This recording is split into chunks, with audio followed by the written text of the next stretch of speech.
அடுத்தது கீழ்காணும் ஹதீஸின்படி ரமலான் மாதத்தில் ஏத்திகாஃப் இருக்க முடியாத போது ஷவ்வால் மாதத்தில் ஏத்திகாஃப் இருக்கலாமா, இது நபியவர்களுக்கு மட்டும் உரியதா அப்படின்னு சொல்லி வந்து நஜீமாங்கிறவங்க கேட்குறாங்க. இது வந்து புகாரில் 2033வது ஹதீஸை வச்சு கேட்குறாங்க. என்ன கேட்குறாங்கன்னா, ஏத்திகாஃப் இருக்கிறோம்ல, ஏத்திகாஃப் என்பது ரமலான் மாதத்தில் ரசூலுல்லாஹ் ஏத்திகாஃப் இருக்குன்னு முடிவு எடுத்துட்டாங்க. எடுத்து ஒரு கூடாரமெல்லாம் போட்டாங்க. போட்ட உடனே உங்கள் மனைவிமார்கள்லாம் ஆளாளுக்கு கூடாரத்தை போட்டாங்க. பள்ளிவாசல் பூரா கூடாரமாக நிறைஞ்சி வழியுது. உடனே ரசூலுல்லாஹ் நினைஞ்சிட்டாங்கன்னா ரொம்ப கோவப்பட்டு, நீங்களாம் நன்மையை நாடித்தான் அப்படி செய்கிறீங்களா அப்படின்னு கேட்டுவிட்டு என்ன செஞ்சாங்கன்னு கேட்டால், வந்து கூடாரங்கள்லாம் அகற்ற சொல்லி உத்தரவிட்டுட்டு என்ன செய்கிறாங்க, நான் ஏத்திகாஃப் இருக்கலை அப்படின்னு சொல்லி நிப்பாட்டிட்டாங்க. ரசூலுல்லாஹ் அந்த ரமலானில் ஏத்திகாஃப் இருக்கவில்லை. இருக்கலைன்ற உடனே அடுத்த மாதம் ஷவ்வால் வந்த உடனே அதில் 10 நாள் ஏத்திகாஃப் இருந்தாங்கன்னு வருது.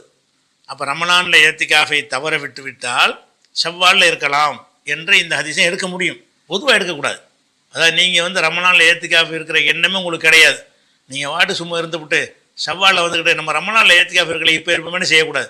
ரமலானில் ஏத்திகாஃப் இருக்கிற நீயத்து உங்களுக்கு இருக்க வேண்டும். கட்டாய கடமை இல்லை தானே, சுன்னத்துன்னா நீங்கள் நீயத்து வச்சா தான் அந்த நீங்கள் இருக்க நினச்சேன்னு அர்த்தமாகும். அப்போ ரமலானில் ஏத்திகாஃப் இருக்கிற ரசூலுல்லாஹ் நினைச்ச மாதிரி நீங்கள் நினைக்கணும். நினச்சி அது கூட ஏற்பாடுலாம் செய்யும்போது ஏதோ ஒரு காரணத்தினால ஒரு வயிற்று வலியோ தேவையில்லை ஆஸ்பத்திரி சேர்த்துட்டாங்க, அதனால் வைக்க முடியலைன்னு சொன்னால் நீங்கள் வைக்கலாங்கிறதுக்கு இந்த ஹதீஸ் ஆதாரம் எடுக்கலாம். நீங்கள் ஏத்திகாஃபை பற்றி சிந்திக்கவே கிடையாது ரமலான் மாதம் பூரா. நீங்கள் வாட்டுக்கே ஜாலியாக வந்தீங்க போனீங்க, ரமலானை பற்றி ஏத்திகாஃபை பற்றி நினைத்து கூட பார்க்கவில்லை. அப்புறம் ஷவ்வால் மாதம் வந்து நம்ம ரமலானில் இருக்கலையே அதை இருப்போம்னா அதுக்கு இந்த ஹதீஸில் ஆதாரம் கிடையாது. இந்த ஹதீஸில் எதுக்கு ஆதாரம்னு கேட்டால், ஏத்திகாஃப் இருப்பதற்கு ரசூலுல்லாஹ் முடிவு பண்ணுறாங்க, முயற்சி பண்ணுறாங்க, கூடாரம் அமைக்கிறாங்க. அவங்க மனைவிமாரெலாம் வந்து எல்லாம் போட்டு பள்ளிவாசல் பூரா கூடாரமாக போயிருமேங்கிறதுக்காக வேண்டி அவங்க நிறுத்திட்டாங்க, ஒரு காரணத்தோடு நிப்பாட்டுறாங்க.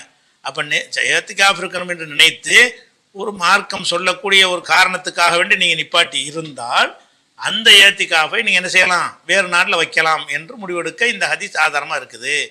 அந்த மாதிரி நினைப்பே இல்லாமல் ரமலான் மாதம் பூரா ஏத்திகாஃப் செய்கிற எடுக்கணுங்கிற ஒரு எண்ணம் கூட இல்லாமல் இருந்து விட்டு திடீர்னு ஷவ்வால் மாதத்தில் நான் ஏத்திகாஃப் இருக்க போகிறேன்டிங்கன்னா அது நீங்கள் அப்போ ரமலானில் இருந்திருக்கலாமே, இருக்கலை.